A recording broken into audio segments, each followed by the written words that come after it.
महाराष्ट्र राज्य अल्पसंख्याक आयोगाने केवळ 14 दिवसात 125 वर्षापासून सुरू असलेला मेहंदीबाग विरुद्ध चिमठा नावाला धार्मिक वाद शांततेने निकाली काढला। माननीय अध्यक्ष श्री प्यारे खान यांच्या मध्यस्थीने दोन्ही पक्षामध्ये फक्त 2 सुनावणीत समझोता साधला। वाद 19व्या शतकात दाऊदी बोहरा जमातच्या उत्तराधिकार विवादातून सुरू झाला होता। सुमारे 4000 कोटीच्या मालमत्तेच्या विभाजनावरून दोन्ही गटामध्ये मतभेद होते। या प्रकरणात सुप्रीम कोर्ट आणि हायकोर्टातील नामांकित वकिलांनी वर्षानुवर्ष वकिली केली होती। आयोगात 7 जानेवारी 2025 रोजी पहिली व 21 जानेवारीला दुसरी सुनावणी झाली।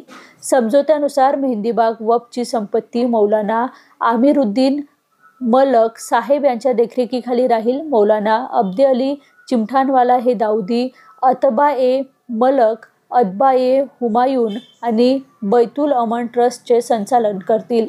दोन्ही गट एकमेकांच्या धार्मिक कार्यात हस्तक्षेप करणार नाहीत आणि सर्व खटले मागे घेतले जातील। 11 नोव्हेंबर 2025 रोजी आयोगाने अधिकृत आदेश जारी केला। प्यारे खान यांनी म्हटले की हा केवळ कायदेशीर निकाल नाही तर सामाजिक सौहार्द आणि एकतेचा विजय आहे।